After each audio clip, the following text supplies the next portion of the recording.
Right now, AI models are incredibly smart, but they are isolated.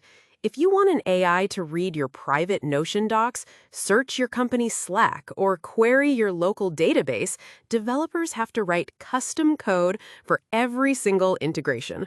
One connector for Claude, another for ChatGPT, another for Gemini. The wires pile up into a tangled, expensive mess.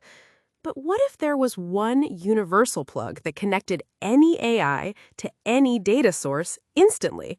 That is exactly what the Model Context Protocol, or MCP, does. To understand MCP, think about phone chargers. A few years ago, every phone brand had its own cable. You needed one charger for your laptop, another for your headphones, another for your phone. Drawers were full of random adapters nobody wanted to deal with.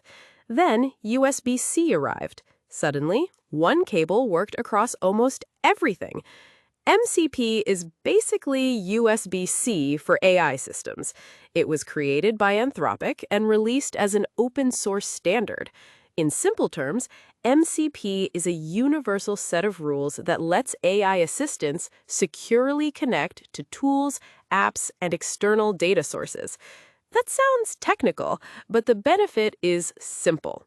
Developers no longer need to build completely separate integrations for every AI model. Instead of writing custom code for Claude, then rewriting everything again for ChatGPT, then rebuilding it again for Gemini, they can build once using MCP. That changes the entire workflow. So how does this actually work without exposing all your private data to the internet? MCP uses a simple two-part structure. First, you have the AI host. That is the application you are talking to, like Claude Desktop or another AI assistant.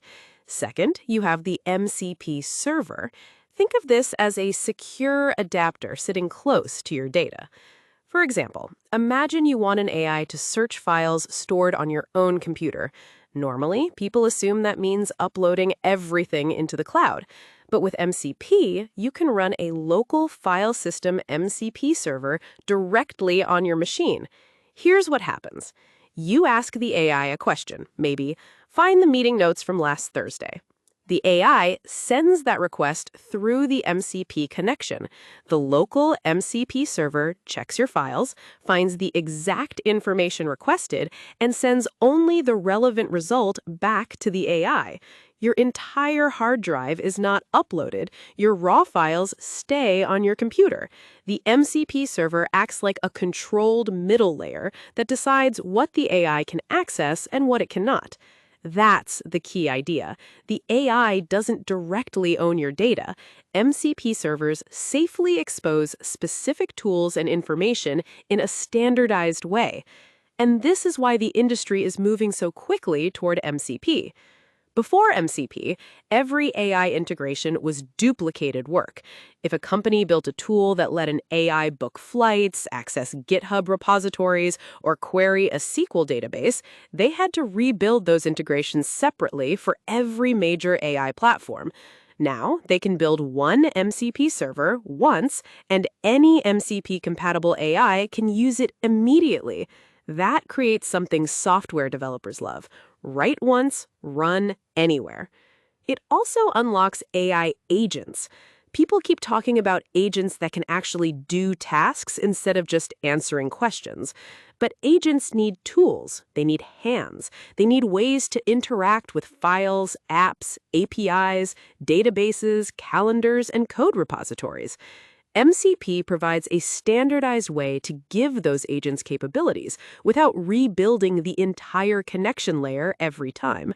That's why MCP matters. It breaks down the walled gardens between AI systems and the tools people actually use every day. Instead of isolated chatbots, we start getting AI that can securely work with real information in real environments. And if you want maximum privacy, there's one more step. What if the AI itself also ran entirely on your own laptop without sending anything to the cloud at all? Click the video on the screen to learn how to run local LLMs for free, and I'll see you there.